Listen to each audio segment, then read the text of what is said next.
Are you a business owner looking for real advice and input? You're in the right place. From concept to launch to growth, funding, and beyond. Welcome to Startup Hustle with your hosts. One once sold a business for $150 million. The other, the author of $1 Million Bedroom. Here are your hosts of Startup Hustle, Matt DeCoursey and Matt Watson. 1, 2, 3, 4, 3, 2, 1. 'Cause no one can do it like we do it, like we do it, like we do it. And we're back. Another episode of Startup Hustle. Matt DeCoursey here with Matt Watson. Hi, Matt. What's going on, other Matt? I don't know, other Matt. I'm trying to figure out what we can do to make the whole vibe of the podcast feel a little better. I feel like we're lacking a little culture here. I mean, in between a Lego Voltron and a slumped over Mickey Mouse And a money gun. Yeah. And green M&Ms. I mean, I'm just trying to figure out what we can do to make this a podcast that people, the people we want to come not only be on, but come back for. I mean, it seems like we have a lot of culture in here already. Well, I brought an expert in. Now, before I introduce him, I want to go ahead and you brought me too. Yeah, true. Let's just introduce him and then we'll do the heavy lifting. Welcome back, Frank Keck. Thanks, Matt and Matt. I feel like I should change my name. To Matt? Yeah. We did that. It's even harder to figure out who the other Matt is at that point. So for those of you that are longtime listeners, Frank is a returning guest. He's the CEO of Core Build Solutions. They help you do things like figure out how many pool tables you should have in your startup, right? And should you have vanilla soft serve or chocolate? True. Or These are swirl? important decisions. Bowling alley or swimming pool. So, Both. well, speaking of businesses that can help your startup, today's episode of Startup Hustle is brought to you by Fullscale.io. We can help you build a software development team quickly and affordably, and we take care of the work culture stuff. We make it a cool place to work. Fullscale is a cool place to work, I think. It is a cool place to work. Yeah, I'm going to go get a job there, I think. Well, Frank, why don't you give us a little background about what you do with work culture for those that may not have listened to the first episode? So those of you that didn't listen or have a short-term memory, which is, those of us over 30. So I guess that's not you. But. Yeah, it is. Watson's old. So Core Build's been around since, we rebranded 2 years ago. We were Accelerant before that. And we've been working on workplace culture. And what that means is, how do you create a great place where people want to work? A lot of customers would come to us to do leadership training and stuff, and they would say, we send people to training, but then they come back, and it's a bad environment that they come back to, and they just go back to their old habits. Can you help us to change the whole thing? And so you guys know it's got to start from the top, but it's got to be the entire company focused on this is the way that we want it to be. You can't just send a person here or there to a training class and expect the whole culture to change. And I think people are much more aware of that now.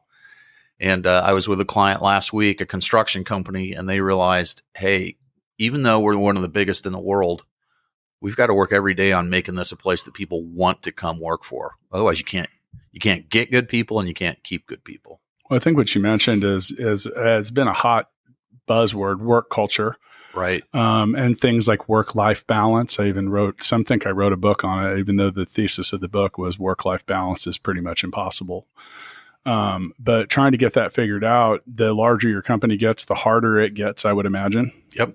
And then also trying to make everybody happy is a statistic That's impossible. that you will not find. Yeah. You'll never make. So, There's a percentage of people that wake up every morning excited to start bitching. So, and that's true. So I think maybe It doesn't matter what you do. That's true. maybe before we bounce this back to the expert, Matt Watson, what's your definition of work culture? Like, when you think of work culture, what do you think about?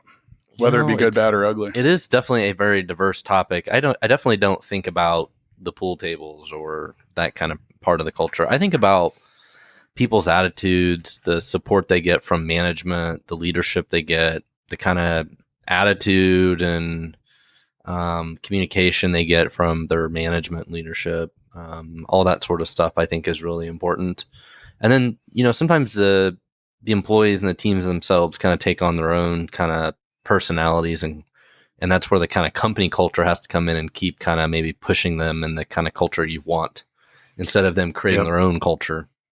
And when you bring people in from the outside, they bring that outside culture in. Right. And if you don't stay on top of it, all of a sudden you wake up and you're like, hey, what happened to our culture? It's not what we wanted. Well, and when I think work culture, I mean, I think if I had to just use one word, I'd say the vibe, or then it would have been two words, but it's the vibe that is going on. And that is sometimes positive, sometimes negative, sometimes lost, meaning like, what do we do here? Well, and so like in Stackify, Full Scale, these companies are more startups and whatever. And I think we overall have kind of a more positive view of the world, positive kind of work culture or whatever. But I have to imagine there's some like call centers and assembly plants and stuff where it's very heavily union and everybody's just like, fuck the man all day. And that's sort of like the culture almost.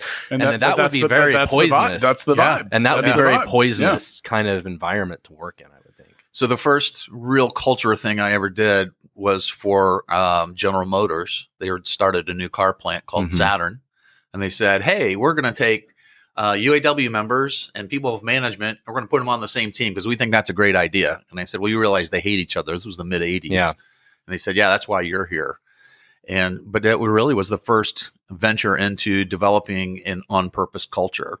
And that first conversation, I'll never forget it. One of the UAW guys goes, we were talking about, first you have to have a conversation about what are the expectations and aspirations. Like if we're going to work together, what do you expect from me? What can I expect from you? What do we aspire to? So one of the UAW guys goes, I expect you to cuss. And I said, cuss? What do you mean? And he started there. Exactly. Thank you. Right on cue. And I said, I know what swearing is, but how is that an expectation? And he said, in this environment, if you don't swear, we don't take you seriously. And so I said, okay, let's write it down. And that's where we started from there. But it was weird. It took us probably a good year to get to those people to where they were at least open to respecting each other. I don't think they ever liked each other, but at least it was, hey, yeah, this is I don't is need what to we like need. you to work with you, though. It's I mean, nice. it doesn't hurt, but but it's not a requirement. No. Yeah. No. And I don't need to agree with everything outside of work that you agree with either. No. And we don't have to go hang out after work. Right. And I think some of that diversity, if it's, hey, this is the reason that we're here. And that's what we're finding more and more is people want to know, hey, why are you guys doing this? Right? What's the whole purpose of Stackify? I think that's the big key is people that genuinely care about the work that's being done. Yeah. Definitely are going to have a much better attitude than if they're working at a place they feel like they're cogs in a wheel and they don't like the work that's being done anyways. They're just there for the job. That's where that purpose-driven attitude can come in, though. And that's like, so at Full Scale, that's something we do in our office in Cebu. We use the term client obsessed. And I have to carefully define that because that doesn't mean making yourself crazy Right. to be obsessed with the client's success, but it means taking ownership in what you're doing to the point where if the client and the team that you're working on is winning, so are you.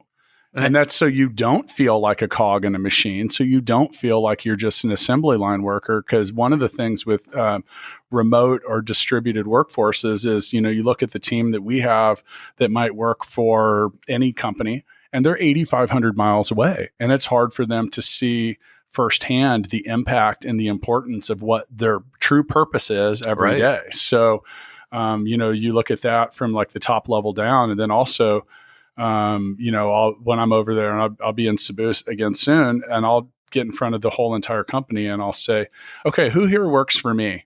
And the hands will go up and they're invariably all hands of people that have not done this meeting yet. The new people. Yes. And I'll say, you can go ahead and put those hands down because I'm sorry, but you're wrong. I work for you. Yeah. But that's a vibe you mentioned coming from the top down. And I do work for them. It's my job to help them find for the company to help find the clients that we want. And then also to try to make it a place that people want to not only come to work, but continue coming to work. That's it. Yeah. We had a client a couple of weeks ago and we showed them the inverted pyramid that you're talking about. And I said, you work for them. And the people are the frontline workers are at the top of the pyramid. Yep. You're the CEO, you're at the bottom. Your job is to support them and to give them what they need. And I remember she said, oh, you know what? That's exactly, I wouldn't have said it that way, but you're exactly right. Because if I don't give them what they need, they can't do their jobs. Do you think there are a lot of companies that don't think that way these days? Yes. Yeah, I do. Like a ton. I mean, I think that's the opposite of what I just mentioned would be like, hey, look, I'm the CEO. I own the company or whatever, and you need to do what I'm telling you to do for reasons that I'm not even going to explain or help you care about. And at that point, you don't give a shit, and the job becomes disposable. Well, and I think so. If you think about like unions, why do we need unions in the first place? The reason that they started was we needed them because companies would take advantage of the workers. And like Right. you work Yeah. 100 hours a day and you get 10 cents. And so the union said, no. We're going to take care of these people. So I think more and more companies are paying attention to that. But I think there's still a lot of companies that are profit driven. My sister's an airline pilot, and the company she works for is completely profit driven, and they really don't care about their employees. And so they have union everything. And it's like head to head butting all the time about stuff. It just makes it so, my sister gets paid a lot of money to fly a really big airplane, and it's not fun. Like, she likes the people she flies with, but working for the company, it's just arduous. That's what it's always seemed like to me, is that unions in general create those barriers. Well, I think the barriers were there first. I think unions were designed to help the employees, Mm-hmm. but it's like, okay, well, why aren't we just helping those people in the first place? Like, why do we Companies even just need to care about their employees. Exactly. Either they just care or they don't care. And that's really what culture is, hey, why don't you care about your people? And guess what? They'll work harder. They'll do a better job because they're invested emotionally. And when they don't, you're either invested emotionally, you are invested from a negative emotion, or you don't care. And it's when you get that apathy where people are like, I don't really care. You don't care about me, so I'm not going to care about you. Well, then your product suffers, because then you have to like stand there and with a whip all day and, hey, do your job. You can't, then they're just going to do the minimum anyway. So create that environment where you have, what is that, Voltron sitting there staring at Yeah, us? we got Voltron over here. You got Voltron there, man. How much? That's got to make it If a our better guests aren't environment. good, We we turn them loose on the Yeah, guests. but actually, it's funny because Voltron's in and around a lot of stuff for me for the last 10 years because while it's just a goofy cartoon from my childhood, and now they brought it back. Thank you, Netflix. But those are 5 lions that individually are kind of badass. But in every episode, one of them's usually getting its ass kicked for some reason. And Right. then they decide that they want to work together. They form up. They become a team, and next thing you know, they've got a laser sword and they're slicing space monsters in half. Now, That's culture, right? well, that's the whole point. Yeah. And that's why I actually it's funny. That's why we have Lego Voltron here or different stuff, because individually there's only so many things that we're going to get done. And that, depending on the size of your company, that could be interdepartment relationships. I used to work for a company that I won't name, but they had 2 different divisions, and there was like a massive wall in between the 2. Yeah. And I was like, the first time I went out there, I just remember, and I was there for a week at their headquarters, and I was like, what the fuck is going on here? This is like 2 companies here in one, but you're literally in many places in the same room with each other, like right next to each other, but you are operating like 2 different companies. And it always baffled me how they would keep different, anyone happy. So now I think one of the things that's really popping out to me is, well, either big companies or rapidly growing companies might be the ones most affected or subjected to bad culture. Is that true? Well, I think everybody's subjective to it, but I think it can matter faster and bigger with those companies that you mentioned. Like if you're growing fast and you get a couple of knuckleheads hired, they can sour the whole Absolutely. environment really Yeah. fast. So I think you have A couple to of be really negative, careful. toxic people can really take down a whole team. Oh, yeah. Absolutely. And they can do it before you even know anything about it. It's just like Yeah. all of a sudden it's like, man, why is everybody like not producing, or why is everybody negative, or how come everybody quit? Where is everybody? How come they didn't come to work today? Mm-hmm. So how do you avoid that? You have to stay on top of it. Okay. So you have people bring in their stuff every day. Like you talked about work-life balance. It's like, when I grew up and started in the workforce in the 80s, people said, now you leave your personal life at home. Well, we all know that's impossible. Yes. Right. If you're going Completely through stuff impossible. at home, you're going to bring it to work. And it's hard you can't just leave work at work either. No. The street goes 2 ways. So how do we help people to be able to open up, and if they're having a bad day, to say, hey, Matt, I'm having a bad day, man. I need you to cover for me because tomorrow I might need to cover for you. So you talk about that before all the bad stuff happens. We call it pre-call. So let's talk about what are some of the bad things that could happen this week, this month, this year, or whatever it is. So that when that stuff does happen, hey, we're getting ready to grow. Let's talk about what are some of the barriers that we might run into as we grow some. You bring a new employee on. Hey, let's talk about what are some of the things that could keep you from doing your best job here. Let's talk about how we're going to handle those things. So if you talk about that stuff up front, then when it happens, it's not a surprise and people aren't all pissed off at you like, oh, what are you talking about that? Then it's like, hey, we talked about if this happened. We said this is what we're going to do. Oh, okay, well, let's go do it. And so I think people don't like being surprised. So you just got to stay in front of them all the time. But I think if you can, that's one of the methods that I teach that I've found people have said, hey, that's been very helpful. Let's just talk about this stuff before it happens. When you say people don't like to be surprised, though, sometimes that's unavoidable, though. Like if you have to make a shake up or just change things in certain ways. And, you mentioned rapidly growing companies. I'll just use Full Scale for an example. Like, we went from having 20 employees to having 60 to all of a sudden we're not even 2 years old and we're coming up on 200. The things that worked well. All right. So as the CEO of the company, my ability to deal with, know, and understand and keep my finger on the pulse of a 50-person company is remarkably different and easier than it is now. Totally different. And that's one of the challenges I try to deal with. So some of that, you talk about making changes that are for the greater good of the company or the workforce or whatever. In the end, though, people don't like change. So any change you make is going to encounter a level of turbulence or, I don't know, sometimes like so what's some advice about when, where, and how to make a change in the culture? So people have been saying that for a long time, and I'm not sure I believe that everybody doesn't like change. I think people don't like change necessarily thrust upon them or that they don't understand. But if you think about it, we all do stuff differently every day of our lives. So True. People do like change. They just don't like change that's thrust upon them that they don't really understand or that's from a negative perspective. But we're all pursuing, we've all left jobs to go get a better job.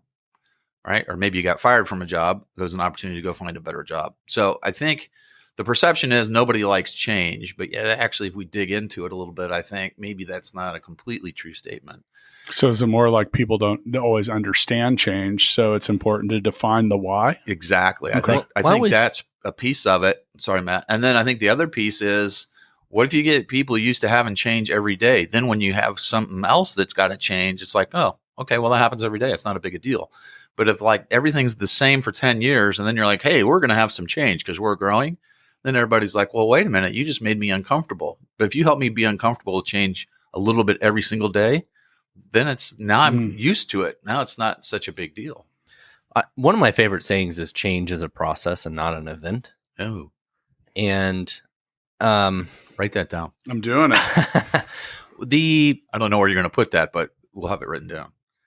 Tell me more. I honestly don't feel like people like change myself. Yeah. I don't know. I feel like people like just doing their job and there's, a rhythm to it and they don't really care for the constant change. But I mean, I work in software development. So what we do every day is different, right? It's not like we're on an assembly line and we do the exact same motion over and over. I mean, what we do is there's a new challenge every day, a new problem. I mean, so there's change in the work every day, but we come to work and do the same thing basically every day. I don't know. I feel like humans don't like change, but I say that in the first page of my book, Balance Me. I'm like, you have to understand that people don't like change. So if you're not one of those people, and change is a recurring thing, kind of like you mentioned, or you're talking about making it incrementally. You can't just make a change and then just, yay, it's done. You have to go back and revisit it, retune it, sometimes restart it. Yeah. I mean, is that correct? Yeah. Is that what you guys teach? I think you do. I'm still thinking about the process though. I think change is a process. It's a process. Yeah. It can't be an event. Right. Because then it's like, okay, well, it's done. Now we're going to go back to what we wanted to do before. It's similar to your incremental approach, which I like. By the way, if you want to learn more about Frank Keck and CoreBuild, you can go to corebuild.solutions. That's right. Yeah. That's where we are. Yeah. Good stuff. And you're right up the street from us too. Yeah. Or down the street, whichever way you look at it. Yeah. I like to think in upward mobility. So you're up the street. Maybe when I'm coming to work and I have my whole day in front of me, I'm heading down the street. I don't know. I think the kind of change that hurts companies the most is you have your just normal, employee that works there, and their managers keep asking them to make changes in policy and whatever that the employee thinks are just stupid and they don't understand. I would agree with that. I think that's what really makes it kind of very toxic. The changes, the constant changes. Like my dad works at the old company I founded and sold, and I talk to him from time to time. That's what I hear from him. Like, oh, they changed this. We got to do this dumb shit. We got to do this dumb shit. It's just like the dumb changes that come down from management. That's usually all he ever talks about. And they don't usually have a say in it. No. And they don't understand why they're doing it. Nobody understands. Right. So that is dumb. That kind of change nobody likes. But that's what I'm talking about. You talked about the why. So if people understand, hey, here's why we're in business. And what that means is every day, you guys, we got to be a little bit better than we were yesterday. Yeah. So if that's the approach, then part of that is, okay, like you even said, Matt, every day we kind of do the same stuff, but every day it's a little bit different. Like how long would your best people stay if they did the exact same thing every day? Not very long. They like to be challenged. They like to the challenge, right? And that challenge is because they got to use their brain. They got to think. Well, that's all change. And so I think but if we said, hey, I have a job where you get to be challenged and you get to grow and you get to really apply yourself, people get excited. But if I had said, I have a job and I'm going to change stuff on you and you don't get to say anything about it, you're going to go, I'm not staying. Sure. So I think it's just a lot of it is how do we get people to have the right mindset and to be able to have some control in their life? That's the other thing. If your dad doesn't have control over any of that change, of course he's going to be tired of it. Yeah, it's very frustrating. I think back to that why. So we just, at Full Scale, as we've continued to grow, we look at our clients' success as our success. So that's our why. What are we going to do that's going to improve the odds of that? And then also, I think that, then this is what's challenging. So, with dozens of different clients all over the world at this point, technically we are trying to achieve the objectives of dozens of companies within our own company, which we also have objectives. Mm-hmm. And that's what's tough for us is, it's hard. We cannot put our finger on the pulse very easily of the way, at Full Scale, we help you build a team in our office and then they work for you. Yeah. So the thing is they're exposed to your culture, your processes, your people. And that's difficult. So I mentioned like making changes. We've grown, like we've just are rolling out some things that create what I'm just referring to as circular and cyclical communication. So it's meant to like not just go. So we employ software developers. They want feedback. They want to be better. Sure. But sometimes when you're dealing, the assumption that your client knows what to ask or what to say or any of that is naive. As well, at least we've been naive up to that point. And then other things too is assuming that we're going to hire people and they're going to know, like these are simple things like asking the client or the people you're working with once a month, Frank, is there anything I can do to make your life easier? I love that because how many employee surveys do we send out? Hey, how could we make your job better? I have no idea. How about the other way around? Like, what can I do to make your life easier? But if you ask the people that you provide service for that, it's a level. Hopefully they tell you, or what can I do better? What can I do to be of the most value? What's the highest priority? What are our goals? Like, what are we trying to accomplish? And there you go. And these are some of the things that aren't just like nuts and bolts. Like, are you ahead in your timeline? Are you behind in your timeline? Do you have the instructions you need? Now let's take it to a different level where it's a people thing. What goes back to the whole premise at the beginning, people think that I have a great culture because I have a ice cream machine and a pool table. Well, that's great if that actually helps you do your job and you understand why you have it. But a lot of people have it and they don't really understand the whole, why is this here? Well, it's an opportunity for you to go blow off some steam, in the afternoon or something, but they don't talk about that. And so the pool table just kind of sits there because they don't really give people the freedom to actually go utilize it. It just looks cool. Can we get a pool table? Sure. You could put it right over there where Mickey is. That would be good during the episodes. People playing pool. That'd be perfect. I get cranky enough when someone's like 3 rooms away being too loud. I'm like, that's going to bleed into the sound. A pool table would be pretty quiet this morning. Yeah. Well, we told everyone to stay home just because. One of the challenges that I've always had has actually been protecting my employees from themselves. at least in the software development world, you get certain employees that want to do everything. They want to be the hero. They want Right. to solve all the problems. They want everybody to count on them. And then they get really stressed out and they blow up. Yeah. And I mean, that's like been a recurring problem for me, is having to identify those people, and like they're amazing team members actually, but then I have to like sit them down and tell them like, you can't be the hero every day. You're amazing at all these things, but you also have to be good at training and delegating other people. So you're not the hero every day, and you need to stop doing his job. Like that guy over there, you're doing his job and not helping him learn how, because you're just trying to be the hero. So I think this goes back. I've been waiting for the right time to use my Chiefs analogy. Do it. Go Chiefs. So Mahomes is an The hero. incredible at everything. And so last year, 50 touchdowns, like 50,000 yards a game, whatever it was. I mean, we've never seen anything like that, Right. especially here. This year, he starts off out of the gate. We're 4-0. He's throwing for insane amounts of yardage and touchdowns and everything. And then, my son and I watch the games every week, and I said, we're in trouble. And he's like, well, we're undefeated, Dad. Why are we in trouble? And I said, because Mahomes everyone's standing around watching him be great. He can't be great all the time. When he has now I haven't really seen him have a horrible game, but he's had some that are not as great. But when he got injured, the team couldn't rely on him as Right. much. And that's, I think, when you saw that team start to come together as a team, because they realized, oh, wait a minute, we can't rely on one guy all Right. the time. Now the defense has got to stand up and actually do something. They can't just rely on Mahomes to go score 40 points. Exactly. I refer to what you guys are talking about as tiny generals. And I know you've heard me talk about this before, but a tiny general is someone that, and it's a mix. So it could be the person that wants to be the general on too many things, and now you rely on that too much. Yeah.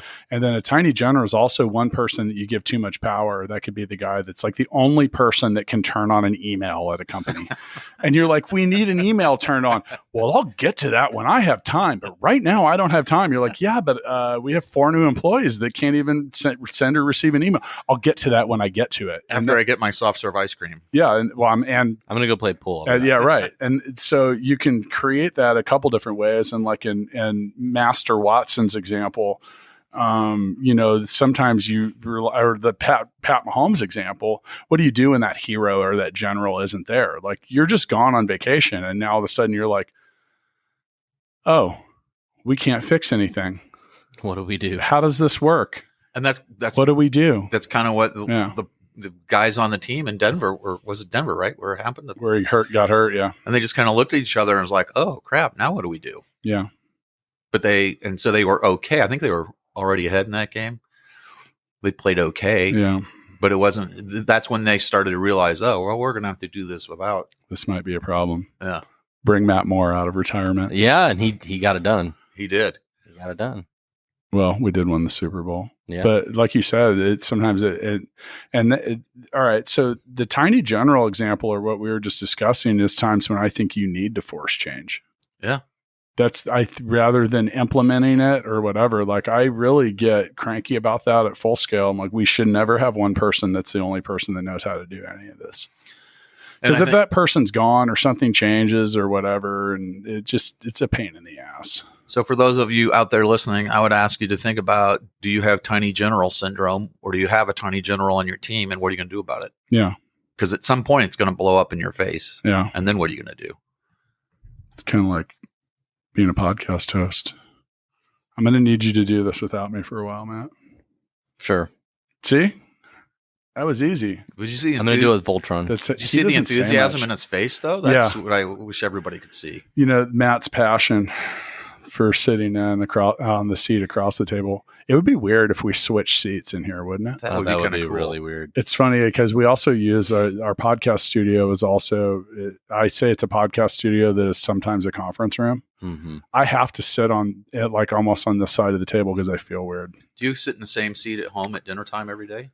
No, largely because we don't eat dinner like that at home. We're not that structured of a family. But no, I hear what you're saying in certain regards. I mean, so now there is some merit to what I just said. Sometimes you have to force change. Like, one of the things that is recommended is that just so your life doesn't become so routine and you're not so automated, just in your, do you ever drive to work and then if you had to think about the route you just took and you're like, oh, whoa. Oh yeah, absolutely. So they say actually like take some different ways and stuff. Like I do that all the time. Like, I had to retrain myself to drive a better way to work like 6 months ago. And now I'm doing it, and now I drive past the other turn I used to take, which, it's just like without even thinking about it. But those little tiny changes and different things mix up your thought process a little bit in a good way. So the science that you're talking about behind that, you get these neural pathways, which are the little superhighways of information. So as you do the same thing over and over again, you develop that habit. Those neural pathways are like, oh, okay, we'll just do this because this is easy. There's less resistance and the information flows. And then you have a change and you have to do something different. Well, that's now the brain is saying, well, wait a minute, this is different. And so I think some of that resistance to change is biological. And that's why I say if you get people used to change every day, especially if it's change they're driving, now when it's something a little bit different, they got to go a different way to work. Like when this Metcalf was closed, remember that last summer? You couldn't even get down Metcalf. You had to go a different way. Well, that was forced upon people. But if you said, hey, you know what? It's going to be changing, people can think about that and be proactive. So let's take a different outlook here. And let's say that you walk into a company that's got a terrible culture for whatever reason. How do you get to changing something like that? I'm thinking of one in particular. I walked in and sat down with the C-suite, and I said, "Why am I here?" And because they had called me, and they said, "We have 24% turnover in an industry that's got 12% average turnover. Yipes! And we can't get good people." And the COO said, "Yeah, and we can't keep them when we do get them. That's why you're here." And I said, "Are you guys open to change?" And they said, "Yes, we are." Well, it turns out they weren't. So I think the first thing is you have to really decide, why is it important, but are you open to changing you first? And so what I helped them to realize in about 45 minutes was that they were the problem. And, if meaning the C-suite, so they had all these bad habits and like a lot of companies, they were focused on being busy. Not necessarily being profitable, not necessarily being great at creating a great product, but just, hey, we're so busy. And so there was a competition to see who could be the busiest. And I said, congratulations, you guys are great at being busy, but that's the whole reason your people leave is because you guys are so busy. You don't have the time to spend with them to help them to feel like, hey, you're important. Hey, here's why we're actually like, they had no purpose for their company. They had no values for their company that they'd established. So when people would interview, they would say, why should I work here? Well, the only reason people would come to work there is because they paid a good wage. Well, as soon as they could get 25 cents an hour across the street, guess what? They're gone. So I think it's got to help. You got to start with, okay, what's the purpose of your company and why should somebody want to come work for you? Yeah, those are all really good points. Have you had to solve any culture issues like that in any companies you've been with? Yeah, some of the biggest issues we had at Stackify over the years was having one or two employees that were very toxic. We've had issues with that. We had issues before where people would complain there wasn't enough communication from the management of like, how are we doing? Are we winning or losing? What's going on? And so that's why we switched to having monthly management meetings. Yeah. Like all hands meetings, with all the employees and just reiterating how we're doing, what's going on, that kind of stuff, just that communication. And then they complain about those meetings. So some of it is, it's like you have to go out of your way to make them happy, even if it's not really their cup of tea. But yeah. But those have been some of our issues. We've definitely had a couple of people that were extremely toxic that we needed to get out of here a long time ago and didn't fast enough. Well, and I think so. You talk about those people that say there's not enough communication. What I tell people is if you have an employee that says there's not enough communication, that's a red flag. And those people are usually terrible at communication too, is what we found. Because they were the worst communicators themselves. And then you give them a whole bunch more information and they're like, well, there's still not enough. But it's not the right. Well, they just want something to complain about. Yes. And communication's the easiest they're thing to just complain toxic. about. Yeah. And so that's a red flag of maybe they just don't fit, kind of your point earlier, Matt. Like maybe they just don't fit and they're never going to be happy. So maybe they should go be unhappy somewhere else. Free up their future. Yeah. I think the toxic employee thing is a big one. And for lack of a more refined example. If you have a turd in the punch bowl, Yeah. none of the punch is going to taste good, people. And I've always felt that way. That negativity is a virus, and it's easy to spread. Yeah. And it can get wildly out of control in a hurry because no one wants to deal with the drama and the bullshit. Nope. And, so you got to, like I said, that turd in the punch bowl, man, that's never a good thing. Would you drink out of that punch bowl? No. Would you? Well, it makes me think of the movie Stripes. Was it Stripes or no? What's the one? Caddyshack, where he eats the pool. Yeah. He throws the Snickers in there or the Payday or whatever. It's like, that looks like a Baby turd. Ruth, Yeah, right? Yes. They're like literally in the pool with it drained. He's like wearing a hazmat suit and spraying the whole thing down. He takes a bite out of it. But here's the thing, though. You have to do that if you get that turd in the punch bowl. You can't just pull it out and just say, all right, we're back to normal. Everyone drink punch. But it takes a while. You got to dump it out, mix it again. Hopefully, what typically happens is we empty the pool, leave the turd there, and fill it back up with fresh water and go, oh, well, we're fine because we have fresh water. Well, you're not fine because the whole cause of the thing is still there. Absolutely. And I think people are scared to get rid of people. And I'm not. People, it's what I tell companies all the time when we come in and do work for them. I say the first thing that you have to agree with me on, or you have to be okay with, is not everybody deserves to work here. Not everybody is right to work here. So you're going to have some turnover. I agree with that. And that's the thing, as I said, I don't almost by default. Like if you are a turd in my punch bowl, you're going. Yeah. You're not going to last long, because that's one thing that you talk about change in a culture. It can have the fastest, deepest, most negative impact across everyone in a hurry. And then once you get it out, you still have to do so much crap just to get back to where you are. Like, so the moment you spot that stuff, and I'm going to tell you something, I've learned one thing about hiring over the last 20 years is that good people are good right away. Yes. And I challenge you as a listener to go back and think of all the people you've hired, the people you've worked with, the places you've worked where someone came in and they were not good at what they did right away and then later became the hero. Because it is like that 0.1%. It's like Rudy. I'm just saying, like, it's rare. It's rare. It's a comeback story that happens on the fringe, but for the most part. So as a business owner, a startup, like, here's the thing: if your business is at an early stage, you got to be real sensitive to this stuff because you can ruin shit in a hurry. Well, I think one of the biggest mistakes I've made for a long time is not following my gut instincts. Yeah. Oh God, that's so tough. And you hire somebody and you don't think they're doing a very good job or whatever, but maybe they'll get better. Yeah. And time again, my gut instincts are almost always right, and I just don't listen to them. Now, but on the flip side of that, though, I've really, over the last several months, tried to take an extreme ownership approach, though, because sometimes as leaders, you do have to really, like, there aren't bad teams, there's bad leaders. Now, you can't, like, you'll use this example, like, for Navy SEAL tryouts.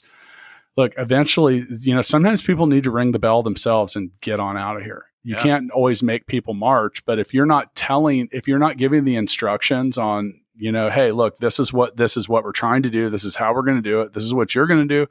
This is what you're going to do. Let's get after it. And then if you're 3 iterations deep on that and someone's just still not doing it, well, you did take ownership and try in that regard, but really in the end, you should be, I'll give you just a simple example. If you're a startup and you have 5 people and one of those is a turd in your punch bowl, that means 20% of your employees are toxic. Yeah. You can get away with that a little easier when you have 400 employees and the math feels a little different. But when it's early, man, think about that. If 20% of your employees suck, well, if you're small, 20% of your employees may be 1. Yeah. Right. And you can't afford to have it. That's like a 20% dead zone. You can't afford to have a 20% dead zone. So you gotta get real defensive. All right. So now, Frank, we're going to do a follow-up episode about self-development, but I want to go ahead and round this episode out. And I think I'd like to hear each of us give a workplace culture tip. Like, what's something you do? Just the tip, guys. That's all you're allowed. What? Do we have a commercial so I can think about it? You should. I'll tell you what. I'll make Watson go first. Then. All right. Well, I'm not going to give you just the Do tip. we have a commercial? Yes. I'm going to give For you those of you listening, go to corebuild.solutions to learn more about why Frank needs time to think of a workplace culture tip. Is that better? Did you get it? That wasn't 30 seconds, but that was good. It was 30 seconds. We slow it down in the real recording. okay. If you So my tip is about communication, and I think really employees at the end of the day, one of the things they want to hear from management is, are we winning or losing? And people just want to know, how are we doing? And if you are losing, you need to tell the employees and let them know how they can help, right? A lot of times they can help. They will help. They will rally. Pat Mahomes is down. What do we got to do, guys? Let's get together and figure it out. Yeah. But you got to go to the team and you got to tell them, hey, we're losing, and this is what we got to do. This is why you need to help us, and this is what we need you to do. I like that. Okay. So I think you have to, like when you're winning or losing, you have to, oh, wait a minute. That was yours. I like that so much I was going to make it mine. No, I think one of the, to go along You with see why we have Frank back, right? to go along with the winning or the losing, I think you've got to be vulnerable, and you just have to be real and just tell people, hey, look, you're not cutting it, right? Or it doesn't feel like you fit here. It doesn't feel like you want to be here. Hey, you're doing a terrific job. I'm having a hard time with this. And I think so many times we try to be like that perfect boss, the perfect team leader, like nothing impacts me negatively. And your people don't believe that. And so I think just being open and being vulnerable and saying, hey, I'm having a hard time with this. And that kind of goes along with what you were saying, Matt. Like, hey, you guys, we're behind. We need to like figure out together how we're going to get caught up and continue to do a great job. But we can't continue on this. And so I think it's that being open and honest, but letting them see a little bit of yourself as well. I'm going to parlay off what both of you guys said, because there was a little ask, a little tell in there. And I think that open nature, I try to do that when I go to visit our office in Cebu. One thing that is incredibly effective is about a week before I get there. So it's probably about to be out now. We'll put a box on the front desk and we just let people ask questions. Just a big stack of papers and a pens, and they just put their questions in there. And we will have a town hall meeting at one point, and I will answer those questions in a very transparent way, which, by the way, is kind of funny because some of them have learned that, much like Ron Burgundy will read what's on the teleprompter, I will answer the question. But so some of them are, kind of amusing. But with that, when I do that, I hear an echo with those questions in a hurry. And I realized very quickly, even prior to the town hall meeting, exactly what the big issues that I need to solve are. And sometimes they're so solvable too. Like, and I'll get there. And a lot of you have stated that blah, blah, blah, blah, blah. And, and I'm sorry that this many of you even had to write this down. You are right. Yeah. This is something we need to do better. And then sometimes it's other stuff too. It's like, we need to double our paid time off. And you have to say, hey, while that sounds like a great idea, we are a business. In order for us to do all these other things, we have a finite capacity for doing, we have to work within our own means. Right. And that's that level of transparency and openness. That's like, hey, I understand that having everything all the time, anytime is always the best scenario, but then there's reality. So speaking of reality, I'm going to go ahead and say see you all next time, and see you again soon, Frank. I know one guy that you should have on your podcast. Really? Yeah. I think it would fit right in. I know you just had a thing on social media last week and people gave you like hundreds of suggestions. I think you should by the way, that was how I crowdsourced my job. I think you should have Matt Moore. Oh. The quarterback? Yeah. No, I'll give him a call. I'll get together with Pat Mahomes. No, he's Pat. You need Matt. I know, but I'm going to ask Pat Mahomes if I can get his backups. Which, by the way, on the way out, I was like, what should our next podcast topics be about? So I literally put on Facebook, I said, if we hosted you on Startup Hustle, what would the episode be about? I'm 125 comments deep into that. And I realized in less than an hour, I went out and told my wife, I said, hey, look, I just crowdsourced part of my job. Look at all these great ideas. So anyway, I better get back to reading more of those comments. Yeah. See you guys soon. Thanks.